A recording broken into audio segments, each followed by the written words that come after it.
Masjid itu adanya di Vatikan sana, di Vatikan. Di sini tempat orang-orang putus asa, masjid-masjid itu. Di sini tempat orang-orang putus asa, masjid-masjid itu. Ya, tukang ngelamun semua yang nulis di buku itu. Sedikit pun masjid nggak punya, apa nggak punya, ngelamun.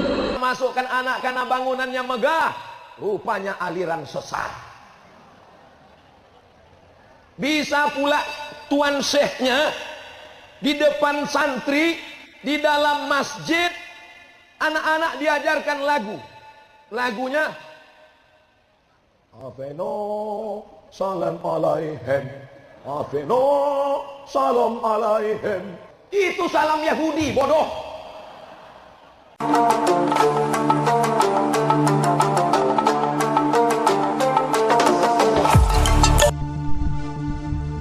Nyata tidak jika ajaran di Az-Zaitun menyimpang dari ajaran Islam.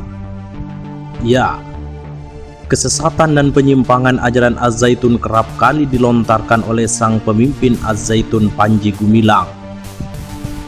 Pimpinan Pondok Pesantren Az-Zaitun Panji Gumilang baru-baru ini kembali melontarkan pernyataan kontroversial dalam ceramahnya. Kali ini, dia menyebut bahwa masjid merupakan tempat orang-orang putus asa. Adapun dalam penyampaiannya kali ini, Panji menyenggol soal kotak amal yang kerap beredar di masjid. Menurutnya, hal ini sangat memalukan. Pasalnya, sampai sekarang masih banyak masjid di Indonesia yang belum memiliki donatur tetap.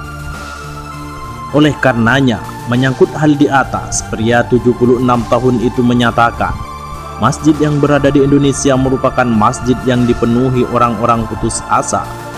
Sementara dia beranggapan konsep masjid yang sebenarnya ada di Vatikan. Masjid itu adanya di Vatikan sana. Di sini tempat orang-orang putus asa, masjid-masjid itu, ujarnya. Menurut Panji, masjid yang berada di Indonesia tidak bisa disebut sebagai pusat peradaban, sebab kata dia, masjid yang berdiri di tanah air masih kesulitan untuk mendapatkan uang dari jamaahnya. Panji juga menyebut, masjid di Indonesia tidak bisa disebut sebagai pusat peradaban melainkan sebagai tempat pungutan uang.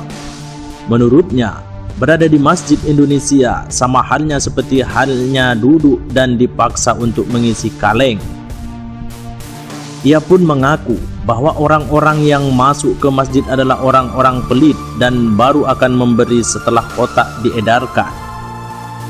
Baru-baru ini ponpes yang dipimpin Panji Gumilang itu didemo karena diduga mengajarkan aliran sesat. Namun mirisnya diketahui, pada saat didemo oleh ribuan massa, justru di Az-Zaitun lagu Yahudi berkumandang. Lagu itu dinyanyikan Panji bersama dengan massa tandingan dari Az-Zaitun. Lagu itu sering dianggap sebagai salam khas bangsa Yahudi. Lebih mengagetkannya lagi, Panji Gumilang juga sebelumnya sempat tersandung kasus pencabulan. Ia diduga melecehkan guru-guru di ponpes tersebut.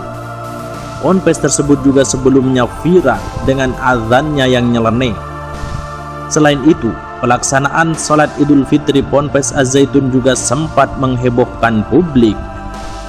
Dalam pelaksanaan sholat itu, mereka menggabungkan jamaah laki-laki dan perempuan. Bahkan jemaah perempuan berada di depan jamaah laki-laki. Perlu diketahui bahwa Pondok Pesantren Az-Zaitun merupakan salah satu pondok terbesar di Asia Tenggara. Pondok yang dikenal dengan Ma'had Az-Zaitun memiliki bangunan tertinggi ketiga di dunia. Tak sedikit yang merasa heran dan penasaran dengan Az-Zaitun karena bisa berkembang pesat seperti saat ini. Perkembangannya yang terbilang sangat cepat hanya dalam kurun waktu sekitar 24 tahun. Pondok Pesantren Az-Zaitun telah menampakkan kemajuan yang pesat. Dalam laman resmi Pondok Pesantren Az-Zaitun tertuliskan bahwa Az-Zaitun adalah milik umat Islam bangsa Indonesia dan umat bangsa lain di dunia, timbul dari umat, oleh umat dan untuk umat.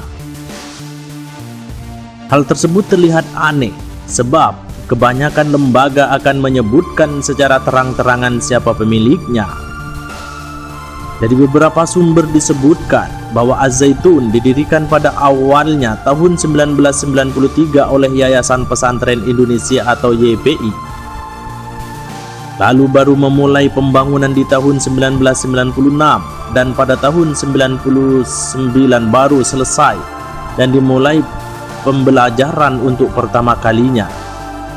Pada tahun 1999 tersebut juga menjadi tahun peresmian Az-Zaitun yang pada waktu itu diresmikan langsung oleh orang pertama di Indonesia, yaitu Presiden B.J. Habibie. Pendirian Az-Zaitun pada awalnya mengalami kesulitan lahan, di mana sebelum akhirnya mendapatkan lahan di Indramayu, Panji Gumilang harus mencari tanah ke beberapa daerah. Setelah berkelana mencari lahan di beberapa daerah, akhirnya Panji menemukan sebuah desa Mekarjaya, Kecamatan Gantar, Kabupaten Indramayu. Pada saat itu, Panji Gumilang ditawarkan oleh salah seorang penduduk sebuah lahan seluas 60 hektar dengan harga murah karena memiliki tanah yang jelek. Saat itu Panji Gumilang langsung menyetujui hingga akhirnya mendapatkan luas lahan sebesar 1.200 hektar. Lantas, dari mana sebenarnya uang Panji Gumilang untuk membeli tanah tersebut? Ternyata, Panji Gumilang pernah menjadi pekerja di luar negeri. Uang gaji yang diperoleh dari kerjanya berhasil dikumpulkan, serta Panji juga mendapatkan wakaf dari 20 orang temannya. Dari dana tersebutlah Panji Gumilang berhasil membangun pondok pesantren Az-Zaitun.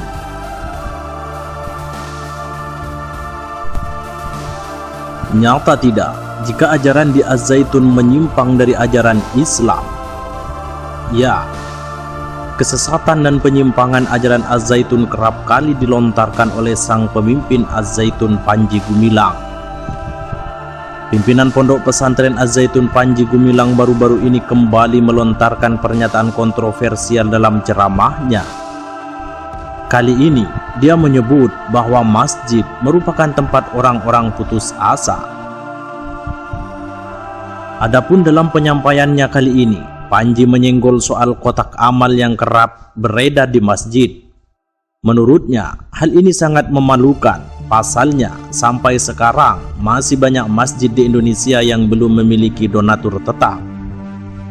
Oleh karenanya, menyangkut hal di atas, pria 76 tahun itu menyatakan, masjid yang berada di Indonesia merupakan masjid yang dipenuhi orang-orang putus asa. Sementara dia beranggapan konsep masjid yang sebenarnya ada di Vatikan.